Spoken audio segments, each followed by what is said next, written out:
O meu nome é André Costa Oliveira. Fibromialgia. Muita gente acha que é frescura, outras pessoas minimizam os sintomas, alegando que o suposto paciente está se vitimizando e por aí vai. A desinformação e a ausência de empatia são questões extremamente lamentáveis e que precisam muito ser combatidas. A fibromialgia, entendam, é uma síndrome gravíssima, caracterizada por dor crônica generalizada, severa, além de uma fadiga persistente, distúrbios do sono e uma variedade de outros sintomas associados, como alterações cognitivas e emocionais. Não há uma causa única até hoje conhecida para a doença, o que torna o seu diagnóstico e tratamento ainda mais desafiadores. Entretanto, já se sabe que, além dos aspectos físicos, a fibromialgia tem uma forte ligação com fatores psicológicos tais como ansiedade, depressão, transtorno do estresse pós-traumático, o que evidencia, claro, a interdependência do corpo e da mente.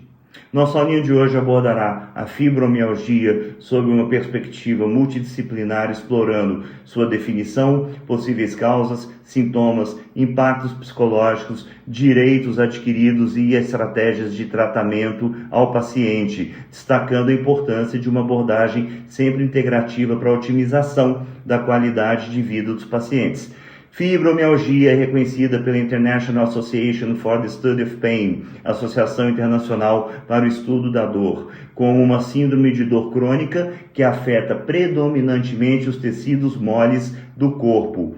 E o que são os tecidos moles do corpo? São aqueles que conectam, sustentam e envolvem os órgãos e estruturas internas. Ou seja, vamos lá, músculos responsáveis pelos movimentos do corpo, tendões que conectam os músculos aos ossos, ligamentos que unem os ossos entre si e estabilizam as articulações, as fáscias, que são camadas de tecido conjuntivo que envolvem os músculos e os órgãos, a gordura, tecido adiposo, que armazena energia e protege os órgãos, vasos sanguíneos e vasos linfáticos, transportadores de sangue e linfa pelo corpo e, por último e não menos importante, os nervos, que são nossos condutores de impulsos elétricos destinados ao controle motor e à sensibilidade.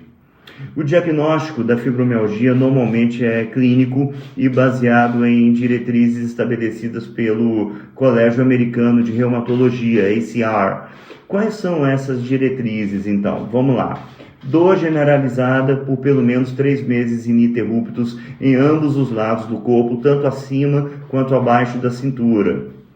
O que mais? A presença de pontos sensíveis, aí muito embora nesse caso essa abordagem venha sendo aos poucos substituída por uma avaliação mais ampla da intensidade da dor e dos sintomas conjuntamente. O que mais? A fadiga, os distúrbios do sono, as dificuldades cognitivas. A propósito, o que são, gente? Dificuldades cognitivas são limitações que afetam a capacidade de uma pessoa processar informações, de aprender, lembrar, resolver problemas ou tomar decisões, afetando a atenção, memória, linguagem, raciocínio e velocidade para entender ou responder a estímulos. Há ainda dores de cabeça frequentes e muito fortes e transtornos variados no aparelho digestivo. Como eu já disse, compreendo que a fibromialgia é considerada uma síndrome multifatorial, na qual fatores genéticos, neuroquímicos, ambientais e psicológicos interagem. E por isso mesmo, algumas das hipóteses mais aceitas como possíveis causas de um quadro de fibromialgia incluem, primeiro, alterações no sistema nervoso central, já que algumas pesquisas já sugerem que pacientes com fibromialgia apresentam uma hipersensibilidade à dor devido a um desbalanço, a um descompasso na modulação da dor no sistema nervoso central. E isso ocorreria por conta de um excesso do que a gente chama de substância P, neurotransmissor envolvido na transmissão da dor, e uma redução de neurotransmissores inibitórios, como serotonina e noradrenalina, por exemplo. Em segundo lugar, fatores genéticos. Estudos apontam que a fibromialgia pode ter um componente hereditário, acreditem, sendo mais comum, aliás, entre parentes de primeiro grau. Terceiro fator, são os fatores, digamos, ambientais e traumáticos. Eventos estressantes e traumas físicos ou emocionais podem sim estar associados ao desenvolvimento da fibromialgia. Portanto, acidentes, infecções graves, transtornos pós-traumáticos, doenças graves, quaisquer que sejam eles, aumentam o risco de que alguém desenvolva a fibromialgia, e isso a gente vai abordar em instantes. Bom, feitas todas essas considerações, é hora de abordarmos os aspectos e os impactos psicológicos da fibromialgia. Saibam que a relação entre a fibromialgia e os transtornos psicológicos é profunda, sendo que os aspectos emocionais desempenham um papel central na percepção e no agravamento dos sintomas. Há estudos que indicam, aliás, que cerca de 50% a 60% dos pacientes com fibromialgia também sofrem de depressão ou ansiedade, o que também pode ser explicado, claro, por fatores neuroquímicos, já que a redução de serotonina e dopamina influencia tanto no humor quanto na modulação da dor do paciente. Há ainda a já citada correlação entre a fibromialgia e o estresse pós-traumático, como eu disse há pouco, sugerindo que experiências traumáticas podem contribuir para o desenvolvimento da doença. Indivíduos que passaram por abuso emocional, físico ou negligência na infância têm maior probabilidade de desenvolver sintomas crônicos, e disso eu não tenho a menor dúvida. E temos também o papel do estresse crônico, não sei se vocês já ouviram falar. O que é o estresse crônico? Ele exacerba os sintomas da fibromialgia, desencadeando episódios de dor intensa e fadiga extrema. Isso se dá pela ativação excessiva do eixo hipotálamo, hipófise, adrenal, que regula o que mesmo? A resposta ao estresse. É até desnecessário, então, mencionar que a dor crônica, a fadiga e os sintomas cognitivos afetam significativamente a qualidade de vida dos pacientes com fibromialgia, que enfrentam dificuldades no trabalho, nas suas relações interpessoais e até mesmo em atividades diárias simples, gerando sentimentos de frustração, isolamento e desamparo. E por isso tudo, compreendam o seguinte: fibromialgia é uma condição debilitante que vai muito além da dor física, afetando profundamente o bem-estar psicológico e social dos pacientes. Seu diagnóstico e tratamento requerem uma abordagem multidisciplinar que integre medicação, terapias físicas, suporte psicológico e mudanças no estilo de vida. Além disso, o reconhecimento e a aceitação da dor e do sofrimento emocional dos pacientes é fundamental para reduzir o estigma associado à doença. É necessário que profissionais de saúde, familiares e a sociedade em geral desenvolvam uma visão mais simpática, empática e compreensiva sobre a fibromialgia. E por fim, há ainda um derradeiro ponto sobre o qual eu gostaria de falar a vocês todos. Não sei se vocês sabem disso.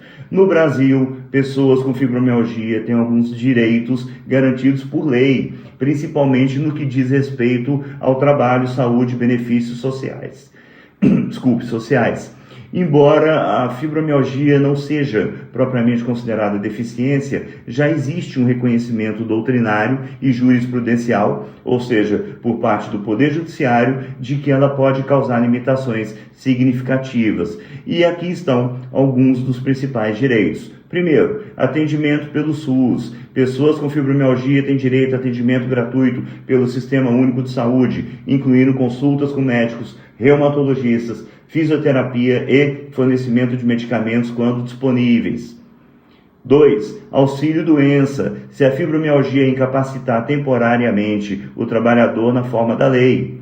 3. Aposentadoria por invalidez, se a doença impossibilitar definitivamente o trabalho, pode-se solicitar aposentadoria por invalidez, desde que a incapacidade seja comprovada por perícia médica no INSS, com todo aquele protocolo. 4. Benefício de prestação continuada, BPC e o LOAS, para os casos de pessoas com fibromialgia que não conseguem trabalhar e vivem em condições de vulnerabilidade social. Elas podem sim solicitar o BPC, que equivale aí a um salário mínimo mensal, mas na forma da legislação vigente. 5. Jornada de trabalho reduzida ou remanejamento de função. Saibam que Algumas convenções coletivas e decisões judiciais já garantem o direito à redução da carga horária ou à realocação para funções compatíveis com as limitações da fibromialgia. 6. Estabilidade no emprego. Se o trabalhador estiver afastado pelo INSS e retornar ao trabalho após o auxílio-doença, tem direito à estabilidade por 12 meses, conforme a legislação previdenciária vigente. 7. Isenção de horas extras. Em alguns casos, já houve decisões que desobrigaram pessoas com fibromialgia de cumprir jornada extraordinária devido ao impacto da doença. 8. Transporte público e isenções fiscais. Em alguns estados e municípios brasileiros, pessoas com fibromialgia podem ter direito a transporte público gratuito ou com desconto, mediante, claro, de comprovação médica. Aliás, em alguns casos, inclusive, dependendo do grau de limitação, pode-se obter isenção de impostos na compra de veículos adaptados, IPI, ICMS, IPVA, mas isso tudo mediante análise criteriosa. E por último, o nono direito garantido, o atendimento prioritário. Algumas leis municipais e estaduais já reconhecem a fibromialgia como condição garantidora de atendimento prioritário em filas de bancos, supermercados e repartições públicas. E, finalizando, meu último recado. Nós sabemos todos que o sistema público de saúde e as autarquias previdenciárias são extremamente burocratizadas e, por isso mesmo, excessivamente demoradas. Caso achem necessário, até mesmo porque dores lancinantes não esperam a boa vontade do Estado, busque pela via de salvaguarda do Poder Judiciário. Abraços a todos.